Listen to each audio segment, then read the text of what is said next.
दर्शकों, पाकिस्तान में एक बहुत बड़ी बैठक हो रही है। हमारी तरफ से प्रयास सही नहीं हुए, सही दिशा में हम लोगों को नहीं जा पाए। भारत की सरकार का क्या अस्तित्व है? विदेश नीति तो वो थी कि पाकिस्तान 26/11 करके जाता था और हम नाम लिख के डोजियर पाकिस्तान को और यूनाइटेड नेशन को दिया था। अगर ये बैठक इस्लामाबाद में हो रही है तो इसका मतलब क्या है? संदेश देना, उनसे ले आना, ऊपर नीचे करना, और यही कर रहे हैं। 60 देशों में लड़ाई लड़ी जा रही है, भारत हर जगह जाके सुलझाए। Pakistan has changed forever. I'm telling you, from Karachi to Peshawar. अब जब मिडिल ईस्ट के देश जैसे सऊदी अरब या ईरान एक दूसरे को दुश्मन मानते हैं और एक दूसरे पर बम गोला दाग रहे हैं, तो पंचायत होगी कहां?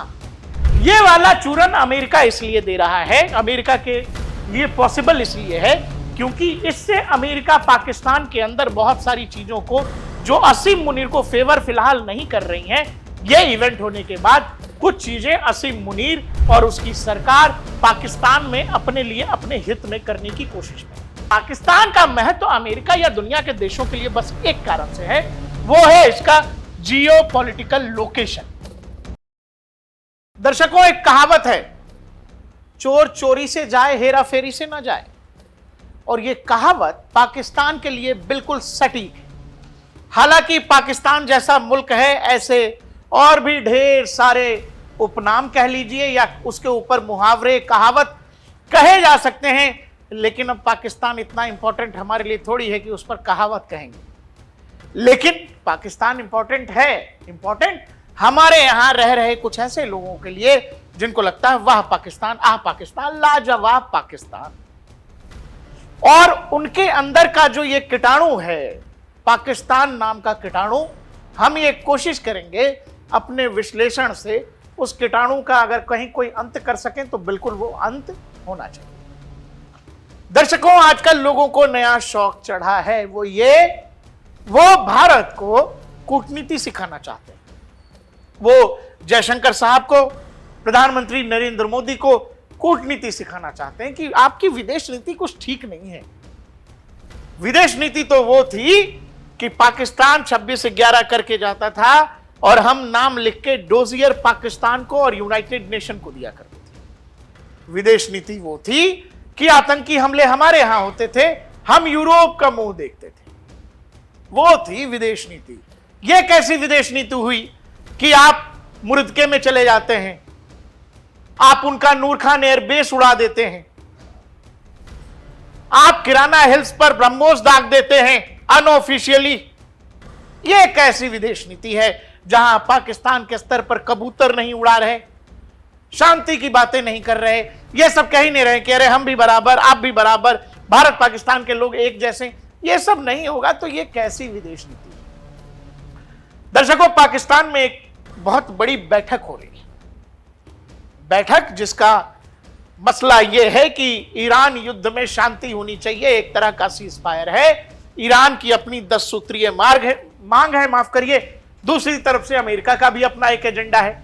लोगों का यह कहना है, हमारे यहां के नेताओं का यह कहना है, उनके अंदर का यह दुख है कि यह वाली वार्ता हमारे यहां क्यों नहीं हुई।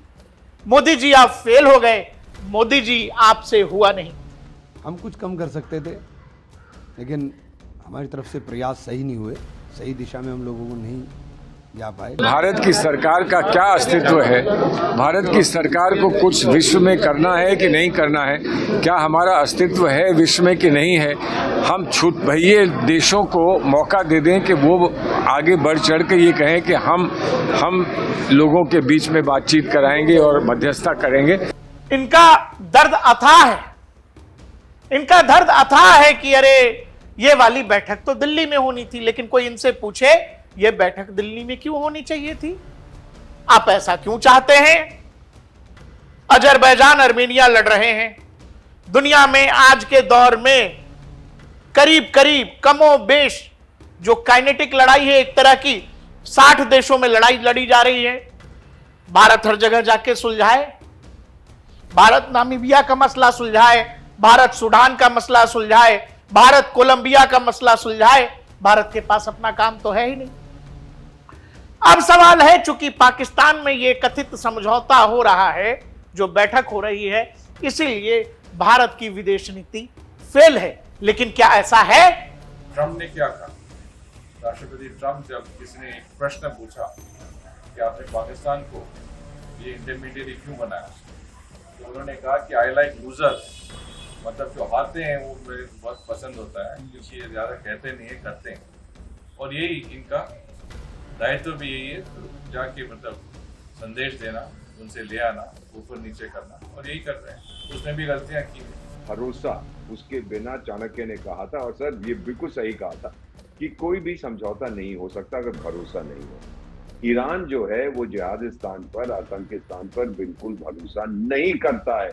2 साल हुए एक दूसरे पर मिसाइलें दाग रहे थे। उसके बाद ईरान के जो मारे गए थे राष्ट्रपति राइसी, उनका नाम था, प्लेन क्रैश में, वो मारे भी क्यों गए थे वो अपनी अलग कहानी है।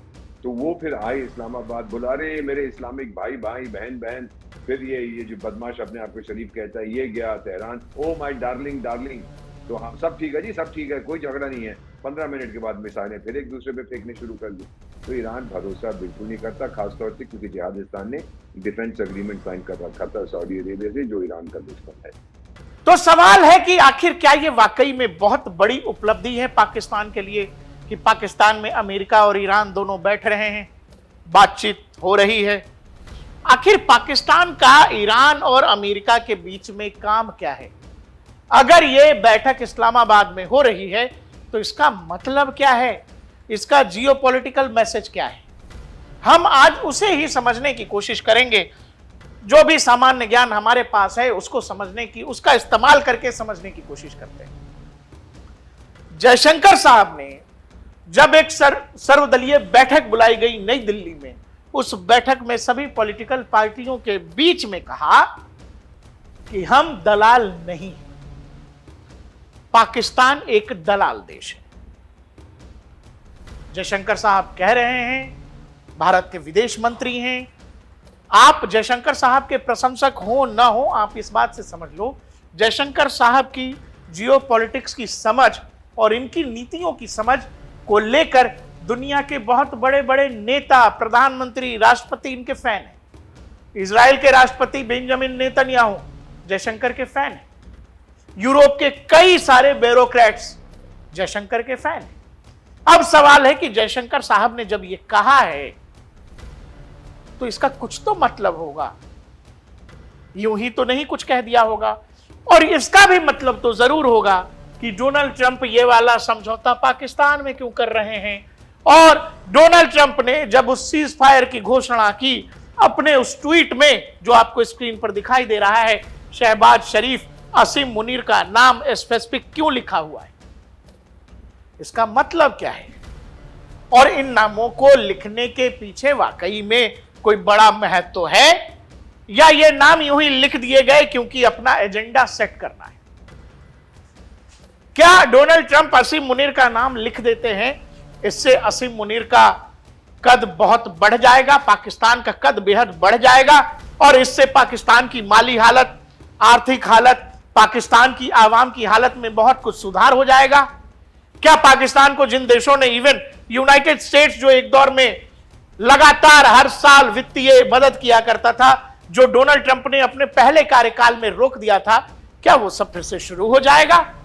पाकिस्तान अपने पैरों पर इस बैठक के बाद खड़ा हो जाएगा, क्योंकि बतौर शहबाज शरीफ Pakistan has changed forever. I'm telling you, from Karachi to Peshawar, जिसे दुनिया इज्जत और तकरीम की निगाह से देख रही है, तो ये इज्जत जो दी है, ये किसी एक फर्द या हुकूमत की नहीं, ये पूरी कौम की है। तो वाकई में अगर ऐसा बात है जो शहबाज शरीफ कह रहे हैं कि अब सब कुछ पाकिस्तान के अंदर बदल गया है, क्या वाकई ऐसा है?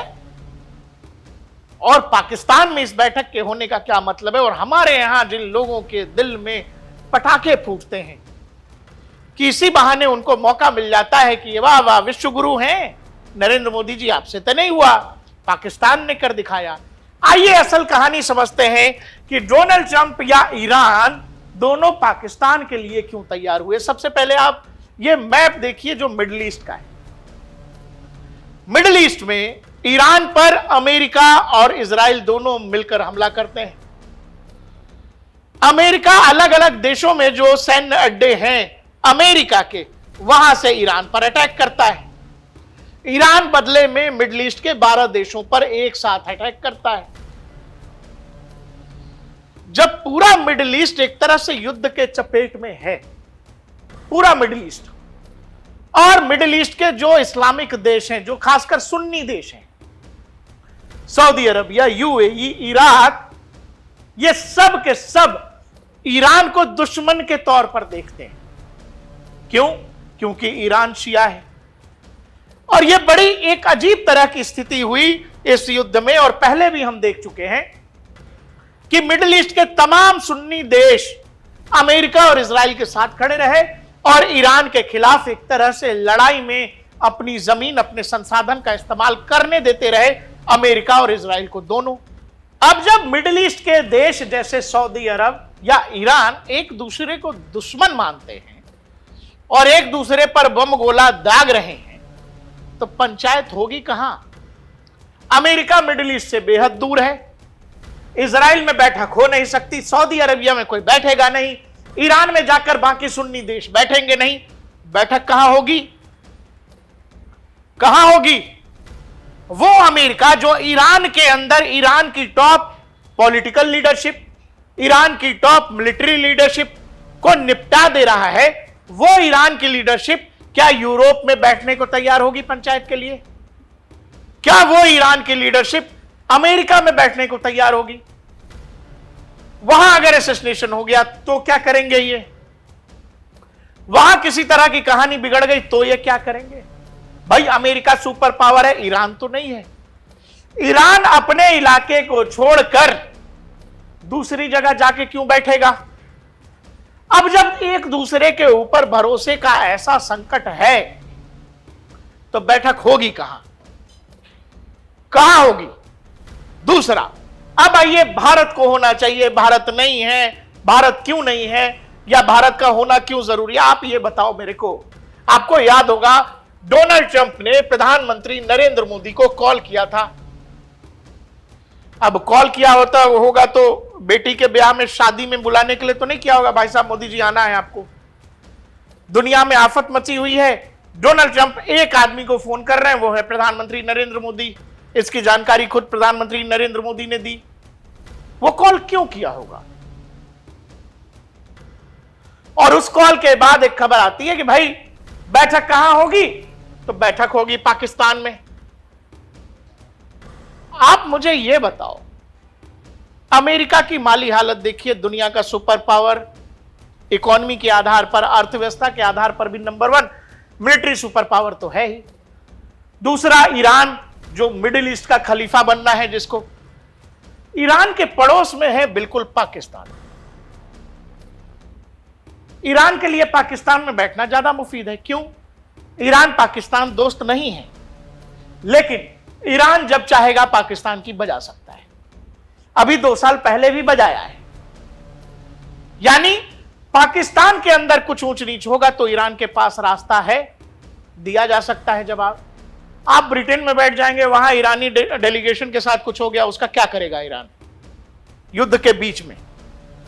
अमेरिका के लिए पाकिस्तान क्यों जरूरी है? क्या अमेरिका ये बैठक करके पाकिस्तान के अंदर, पूरे खित्ते में, एशिया के अंदर पाकिस्तान को ताकतवर दिखाना चाहता है अमेरिका? मान लीजिए अगर इस थॉट प्रोसेस को आप ये मानते हैं, क्या ये दिखाने भर से, इस बैठक भर से हो जाएगा? क्योंकि आपके पास आर्थिक शक्ति है नहीं। आपके बलूचिस्तान में चल रहा है बवाल, आपके सिंध में चल रहा है बवाल, आपके खैबर में चल रहा है बवाल, आपके पीओके में चल रहा है बवाल। जो बचा हुआ इलाका है वो केवल पंजाब है। पंजाब, आज भी हमारे उत्तर प्रदेश के सीएम की तरफ से कहा गया है कि आने वाले समय में पाकिस्तान के कितने टुकड़े होंगे कोई कुछ नहीं कह सकता। यानी मुझे लगता है कि भविष्य के लिए योगी जी ने ये वाला प्रोजेक्ट अपने हाथ में रखा हुआ है कि चलो जाने दो, टुकड़े होंगे वो देखेंगे, लेकिन मैं अगर आ गया तो कर ही दूंगा। इसीलिए आपको एक चीज समझना पड़ेगा कि अमेरिका क्या पाकिस्तान को एशिया के अंदर ताकतवर दिखाना चाहता है? भारत के बगल में है, उसके बगल में चीन है। यह ऐसी बात नहीं है। यह पूरा खेल जो खेला जा रहा है वो इसलिए क्योंकि फिर आपको यह तस्वीर देखनी पड़ेगी जिसमें असीम मुनीर बलूचिस्तान का पूरा खजाना लेकर के बैठा हुआ, मालिक हमारी जमीन के नीचे ये रेयर अर्थ मिनरल्स हैं, ये सब आइए खोद के ले जाइए। यही वाला इलाका इन लोगों ने चीन को भी बेचा हुआ है। अमेरिका के लिए अभी जो जरूरी है, पाकिस्तान में बैठक करवा के, आपको यह पता है पाकिस्तान को बीएलए के लोग मार रहे हैं। कहां पर? बलूचिस्तान के इलाके में टीटीपी के लोग मार रहे हैं। बलूचिस्तान के इलाके में ऑलरेडी पूरा का पूरा डूरल लाइन जो अफगानिस्तान पाकिस्तान को अलग करता है, यहां तालिबान एक्टिव है। पाकिस्तान के अंदर बहुत डिसबैलेंस है मेरे भाई, बहुत तबाही मची हुई है। सीआईए के माथे में एक वो आता है, क्या कहते हैं उसको, सोच आती है, या कह लीजिए एक आइडिया आता है कि क्यों ना, आपको पता है कि डफोर संखी है पाकिस्तान, पूरा का पूरा पाकिस्तान, उसकी सरकार, उसकी सेना, ये सब के सब डिल्यूजन में जी रहे हैं। अब जब बैठक हो जाएगी यहां पर, या हो रही है बैठक, पाकिस्तान की आवाम को वहां की आर्मी देगी लेमन जूस, या ऑलरेडी दे दिया होगा।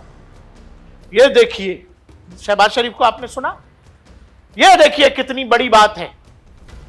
हमारे यहां दुनिया के बड़ी बड़ी लड़ाई जो है हमारे यहां सुलझाई जाती है। ये वाला चूरन अमेरिका इसलिए दे रहा है, अमेरिका के लिए पॉसिबल इसलिए है क्योंकि इससे अमेरिका पाकिस्तान के अंदर बहुत सारी चीजों को, जो असीम मुनीर को फेवर फिलहाल नहीं कर रही हैं, ये इवेंट होने के बाद कुछ चीजें असीम मुनीर और उसकी सरकार पाकिस्तान में अपने लिए, अपने हित में करने की कोशिश में।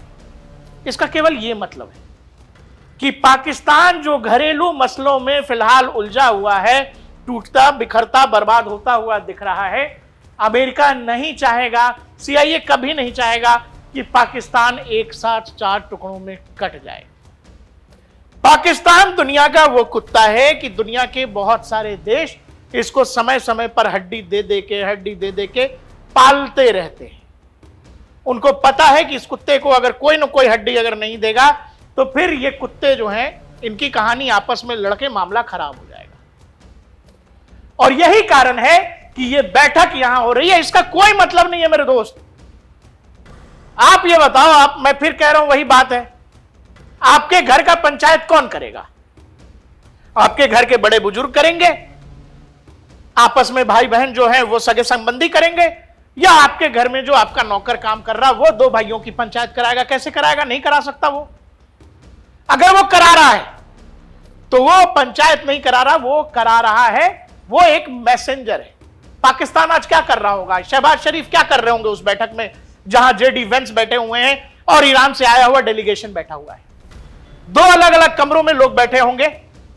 जेडी वेंस मैसेज लिख के देता होगा शहबाज शरीफ को, ये ले पहुंचा के आ जा। उधर वाला फिर से शहबाज शरीफ को देता, भाई ये नहीं, ये लिख दे क्या। कभी इस कमरे में, कभी उस कमरे में। यही है पाकिस्तान की डिप्लोमेसी मेरे भाई, और इसके बदौलत पाकिस्तान को कुछ मिल जाएगा डॉलर। ईरानी पैसे की कोई कीमत अब रही नहीं, ईरानी डॉलर्स देने की हालत में है नहीं, लेकिन चूंकि पड़ोसी हैं तो पाकिस्तान को यह करना पड़ रहा है। जिन लोगों को भी यह लग रहा है कि जेडी वेंस का पहुंचना, ईरानी डेलीगेशन का वहां पहुंचना, यह बड़ी अभूतपूर्व घटना है मेरे भाई। इस सीज फायर का कोई मतलब नहीं है। जिस समय यह बैठक हो रही है, इस बैठक में पहुंचने से पहले जेडी वेंस धमका रहा था। If the Iranians are willing to negotiate in good faith, we're certainly willing to extend the open hand. If they're going to try to play us, then they're going to find that the negotiating team is not that receptive. So we're going to try to have a positive negotiation. The president has gave us some pretty clear guidelines. जिस समय यह बैठक चल रही है, उसी समय Trump धमका रहे हैं कि कहीं से किसी गफलत में मत रहना। आप ये सोचो कि समझौता चल रहा है, इस बीच में धमकी का आदान प्रदान भी बराबर चल रहा है। यह कैसा समझौता हो रहा होगा? पाकिस्तान, इसलिए कि पाकिस्तान की वैल्यू दुनिया में कुछ भी नहीं है, कहीं कोई हैसियत नहीं है। कल को जब ये टूट भी जाएगा सीज फायर, या ये कह लीजिए फिर से रीस्टार्ट बटन दब जाएगा जब युद्ध का, किसी को शायद याद भी न रहे कि पाकिस्तान में हुआ था। अमेरिकी डिफेंस एक्सपर्ट हैं मैग्रेओर, उनका यह कहना है कि पाकिस्तान का निगोशिएटर होना, मीडिएटर होना ठीक वैसा है कि आपने पॉकेट मार को अपना वॉलेट दे दिया कि भाई साहब ठीक से जरा इसको सुरक्षित रखो। यह बात है। इससे ज्यादा जो लोग इसमें भारतीय डिप्लोमेसी को पिछड़ता जाता देख रहे हैं, ये सब बेकार की बात है। पाकिस्तान, मैं आपसे कह रहा हूं, पाकिस्तान इसको क्रैक कर दे, पाकिस्तान इस युद्ध को रुकवा दे, मैं कह रहा हूं। आप ये बताइए, इससे क्या पाकिस्तान का स्टेचर दुनिया में, आम लोगों की नजर में, दुनिया वासियों की नजर में बदल जाएगा? नहीं बदलेगा। Pakistan is a terrorist nation. और आप ये भी तो समझो, वो अमेरिका पाकिस्तान में निगोशिएशन के लिए बैठ रहा है जहां लादेन मिला। ऐसी क्या मजबूरी है मेरे भाई? दुनिया को पाकिस्तान ऐसा क्या बना कर दे रहा है? Science, technology, IT sector, software कुछ कर रहा है क्या पाकिस्तान? कुछ नहीं कर रहा है। बावजूद इसके तो पाकिस्तान का महत्व अमेरिका या दुनिया के देशों के लिए बस एक कारण से है, वो है इसका जियोपॉलिटिकल लोकेशन। दुनिया के मानचित्र पर पाकिस्तान जिस जगह पर है, वो लोकेशन बड़ी महत्वपूर्ण है। और यही कारण है कि लोग पाकिस्तान को समय समय पर हड्डी फेंकते रहते हैं। यह पूरा मुल्क डिल्यूजन में रहने वाला है, मैंने आपको बताया। लेकिन दूसरी तरफ आप ये सोचो कि अगर ये मान लीजिए कि रशिया निगोशिएट कर देता इस वॉर को, या चाइना या भारत कर देता, क्या अमेरिका कभी इस बात को ओन करेगा कि जी मोदी जी ने ये बैठक करा दी या शी जिनपिंग ने ये बैठक करा दी? नहीं करेगा। वो इसीलिए क्योंकि ये खुद सुपर पावर है, और जब ये इंडोर्स करेगा कि पुतिन ने मेरी बैठक कराई, तो ये तो पीछे हो गया ना, पुतिन वहां बड़े हो रहे हैं। ये मानेगा कि मोदी जी ने हमारी बैठक कराई, मोदी जी ने शांति करा दी, मोदी जी तो बड़े हो गए, मोदी जी का हल्ला वैसे ही दुनिया में है। फिर आपको यह समझना चाहिए कि ट्रंप ने यह क्यों कहा था। Something nice. You don't have to wait a lifetime to find out is somebody a winner or a loser. You got a lot of losers, mostly losers, fortunately. It's a good thing to have a lot of losers. I always like to hang around with losers, actually, because it makes me feel better. इसीलिए ये फर्जी diplomatic नए master बने, नए टीचरों के चक्कर में मत पड़िए। भारत की डिप्लोमेसी वो है मेरे दोस्त कि जब दुनिया ने कहा कि रशिया पर सैंक्शन लगेंगे, रशियन असेट्स पर सैंक्शन लगेंगे, यूरोप में तमाम रशियन असेट्स और उनकी कंपनियों को, उनके असेट्स को फ्रीज किया गया, तब भारत ने कहा कि सुनो, हम रशियन ऑयल खरीदेंगे। जब हमको यह कहा गया कि नहीं आप हमारा थर्ड सिस्टम लीजिए, S-400 मत लीजिए, ट्रंप साहब ही थे, हमने कहा नहीं, हम S-400 लेंगे, हमने लिया। हमारी डिप्लोमेसी क्या है? वो ऐसे समझो कि जब स्ट्रेट ऑफ हॉर्मुज दुनिया के लिए बंद था, दिन के 2 या 4 जहाज जिस दिन निकलने लगे, उसमें से 2 जहाज भारत के थे। तब जब स्ट्रेट ऑफ हॉर्मुज दुनिया के किसी भी जहाज को जाने नहीं दे रहा था, वहां से आपके ही ऑयल और गैस टैंकर्स आपके बंदरगाहों तक आ रहे थे। आपकी डिप्लोमेसी, आपकी तैयारी, आपका विजन ऐसा है कि रूस से लेकर अमेरिका और दुनिया के तमाम देशों में खाड़ी के इस युद्ध के बाद जब ऑयल प्राइसेस एकदम हाइक पर चले गए, जो आम नागरिक है वो परेशान हुआ, तब आपकी सरकार ने कहा कि नहीं, हमारे यहां हम ये भार आम नागरिकों पर नहीं डालेंगे। तो कहीं तो कुछ लोग बैठे हुए हैं जो अपना काम ईमानदारी और समझदारी से कर रहे हैं। इसलिए जो लोग डिप्लोमेसी का ज्ञान दें, आप, ये बहुत सिंपल है, बार बार बोलने की कोई जरूरत नहीं है। 2 अमीर लोगों का पंचायत जो है, 2 अमीर लोगों का पंचायत कोई भिखारी नहीं करवा सकता मेरे भाई। आपके घर की पंचायत आपका गार्ड नहीं करवाएगा। करवा रहा है तो पंचायत नहीं है, और अगर वो करवा भी दे रहा है तो इससे उस गार्ड की हैसियत पर क्या फर्क पड़ रहा है? वो आपके प्रॉपर्टी का मालिक बनेगा? नहीं बनेगा। यही पाकिस्तान है। आपको हमारा यह विश्लेषण कैसा लगा, यह वीडियो कैसा लगा, हमें कमेंट सेक्शन में जरूर लिखिएगा। देखते रहिए DNP इंडिया, हर खबर भरोसे के साथ।